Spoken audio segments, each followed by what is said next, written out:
Good afternoon, everyone. So today we'll start about the types of system. In our last class, we have studied about different types of continuous time signals, and in the last portion, we have introduced what is system. Introduction of system is already done. System, what is system? System is nothing but defined as a physical device that operates on that of the signal.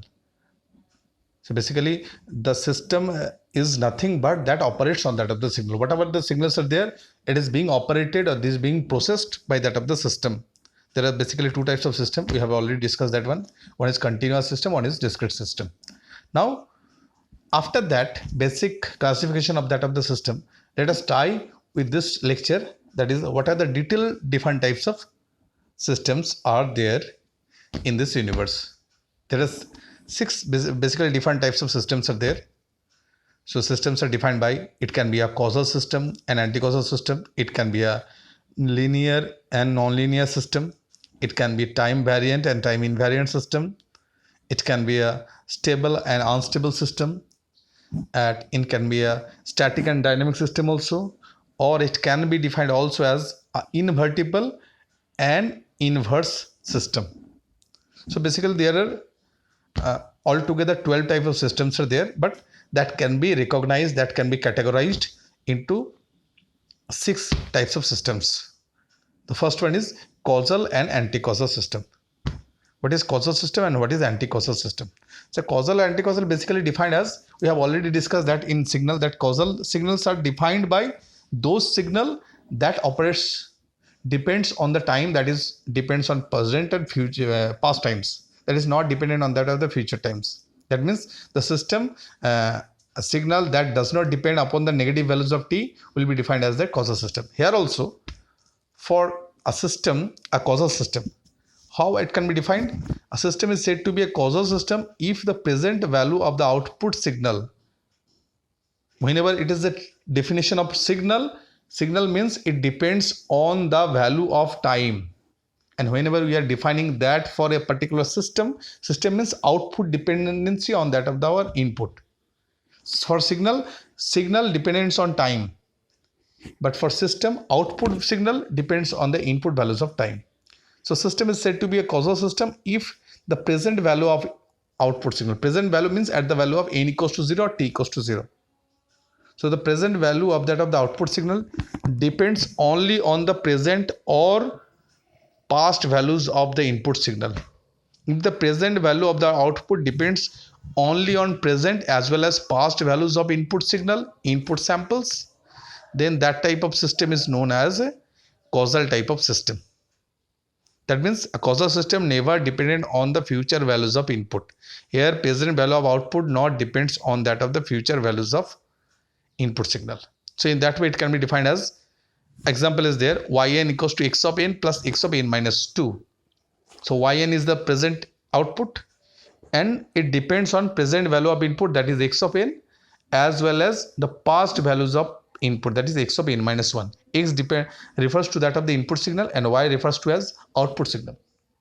So basically it depends on present and past values of input signal. That's why it is a causal signal. This example is a causal signal. One more thing is can be defined that either it will depend on present or past or both, but it will never depend on the future. Let us take as the value of x of n minus 2. If we equate that portion, n minus 2 is equals to 0, we are getting the value of n equals to 2. So whatever the positive values of n are there, that is nothing but the past values of samples. If I take x of n plus 2, so that is refers to n equals to minus 2.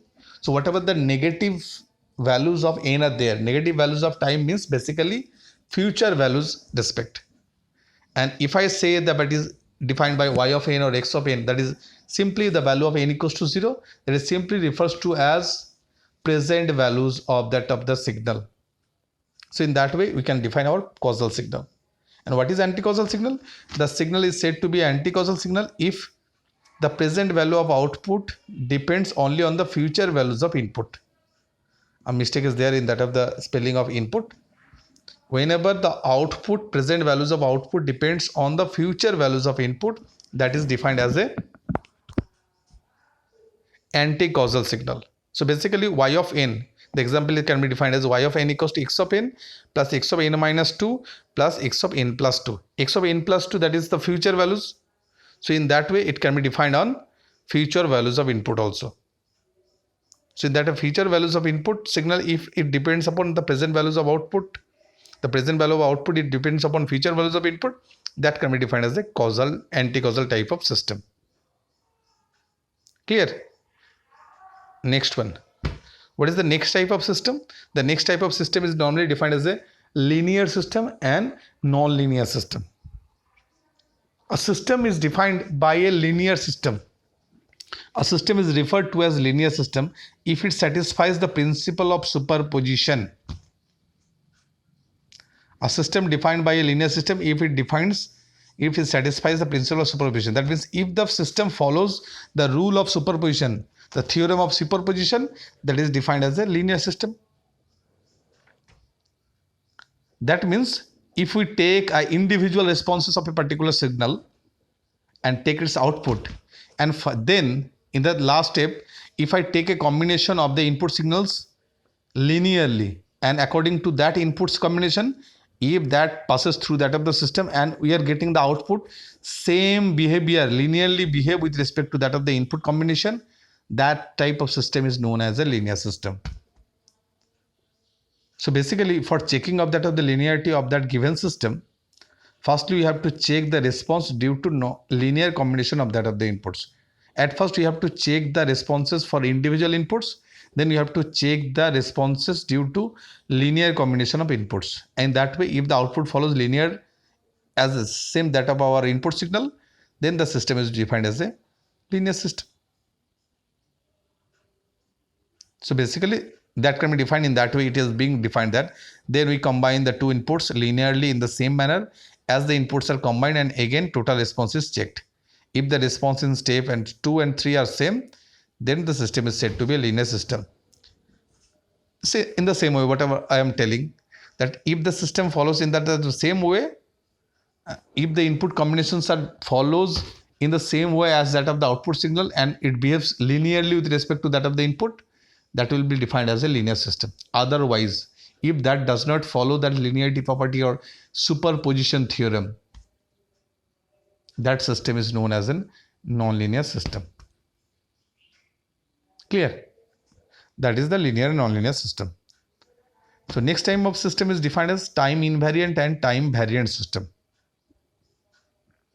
What is time invariant system? A system is said to be a time invariant system if a time delay or time inverse of the input signal leads to an identical time shift in the output signal. What is that? A system is said to be a time invariant system if a time delay or time advance of that of the input signal leads to an identical time shift in the output signal. That means that the input output behavior of a particular system, a system is said to be a time invariant system when the input output behavior of that particular system does not change with time. With respect to the time, the input of that of the system can change. With respect to that of the change of time, the output for a particular system can change. But if we follows the input output behavior for a particular system, the behavior does not change with time. The behavior or characteristics of that of the system never changes with respect to time. Whatever the time changes, but the behavior, the responses, the characteristics between input or output never changes. Then that type of system is known as a time invariant system.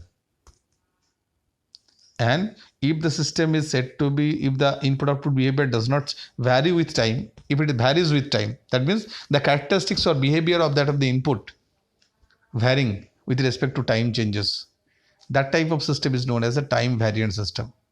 So time variant and time variant totally depends on the changes we have to show. We have to notice the change. We have to recognize the change of that of the input output behavior with respect to the time shift, time varying.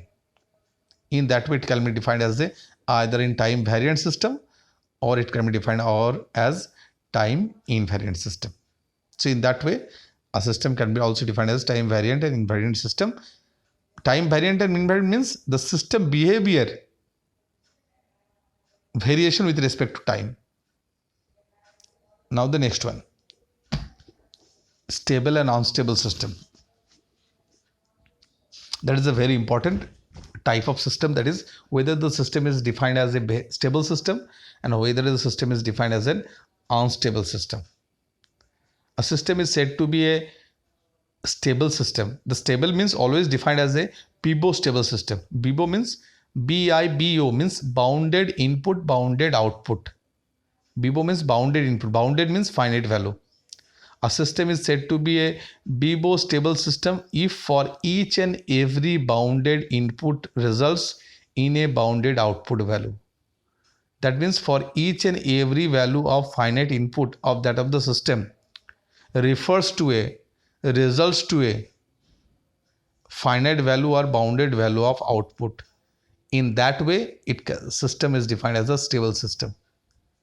That means if we apply any type of finite input of that of the system, and for that particular bounded or finite input value of that of the system, if we collect the output of that of the system is also finite in nature or bounded in nature, and if this continues, that means we have to apply each and every finite value of that of the input signal for that particular system, and for each and every case if the output is finite also, then that system is totally defined as a BIBO stable condition, BIBO stable system. That means a condition is there for BIBO stable. That means if we sum all the values of that of the impulse function of that particular system, it will be a finite value. Then and only we can say the system is a stable system. That means summation of h of n, summation of mod of h of n should be a finite value. Summation of all the values of that of the impulse function of that particular system, if it is finite in nature, bounded in nature, then only we can say it is a BIBO stable system or normally a stable system.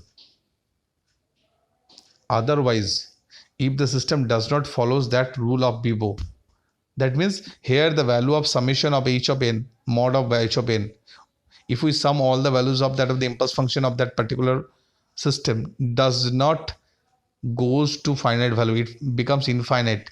In that way, you can say it will be an unstable system. Otherwise, for each and every case, if it follows that rule, that is summation of h of n mod is equals to finite value, for all these cases, it will be a stable system in nature. In that way, it can be defined as a stable system. Otherwise, it can be an unstable system. Okay. Now moves to our next topic, that is static or dynamic system. As simple as that. What is the meaning of static term? Static term means stationary. The term static means stationary. That means in no motion, neither moving forward nor moving backward. That means a system is said to be a static system if it is not goes beyond time or not goes back of the time. That means a system is defined as a static system if it depends only on present values of input. Present means at the value of n equals to 0 or t equals to 0.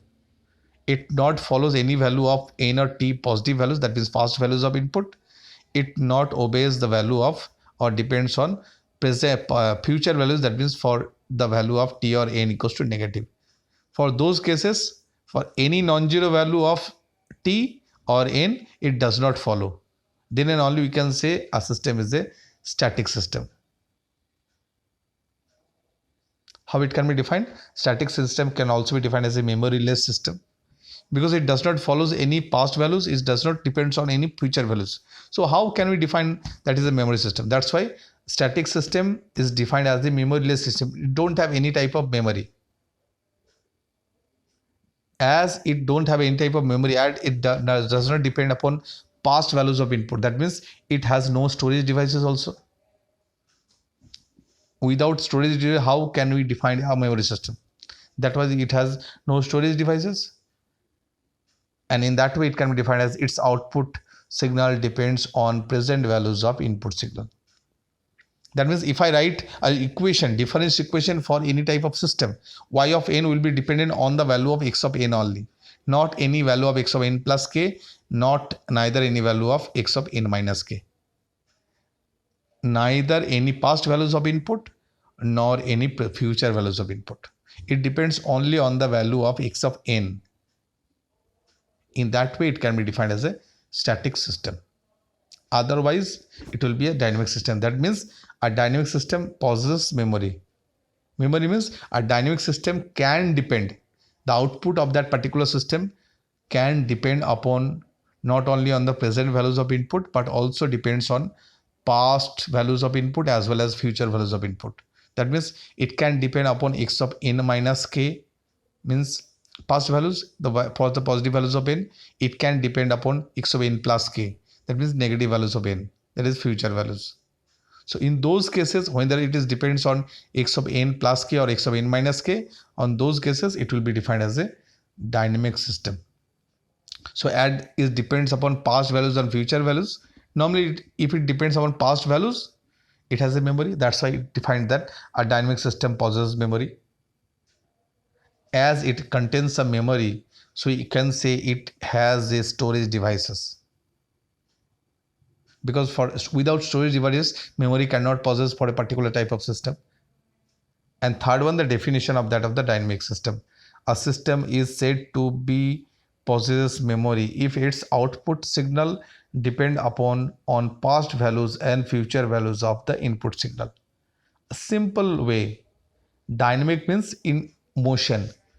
It can go forward, it can go backward. Either it depends on past as well as it depends on future, and it certainly depends on present also. That means if it depends upon past, present and future all values, it will be a dynamic system. And if it depends on only on present values of input, then only we can say it will be a static system. Clear? The last type of system, that is very, very important. An invertible system and an inverse system. They are congruent with each other. They are very much connected or related with each other. If a system is invertible, it is written that if a system is invertible, it has an inverse system. As simple as that. Both are dependent or related with each other. We don't have any separate definition for this invertible and inverse system. Invertible system are those systems where input can be recovered from its output. Suppose we are putting one input signal x of n for a particular system, and we are gathering output as y of n.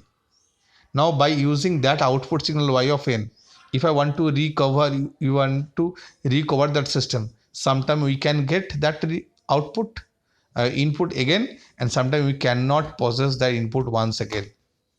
So for those type of system where input can be gettable from the or can be recovered from that of the output, it will be a system is defined as an invertible system. So in this case, in this block diagram, for the first system it is h, input is x of t, whatever we have the outputs for that of the h, that is y of t. Now I want to recover that xt again, so you have to pass that signal, output signal y of t as the input of another system, so that at the output we are getting that x of t again. Now this xt is gettable or recovered if it is so. This type of system is known as an invertible system. And how this invertible system works? Because in the second block we have to use one inverse system. That means a system is invertible if it has an inverse system. Without using any inverse system, we cannot recover that input signal again. So inverse system means h is for the forward system, its inverse means h of inverse. So whatever the flow of signal is there for x to y for the first system, for the inverse system the flow is just completely different, opposite to that of the flow. Here input is output, output is input. And for the first system, input is input, output is output. So in the equation, it can be also defined. For the first block, y of t output is defined by some manipulations is being done by that of the input. So you can define as yt equals to h of xt. That means xt passes through that of the h system.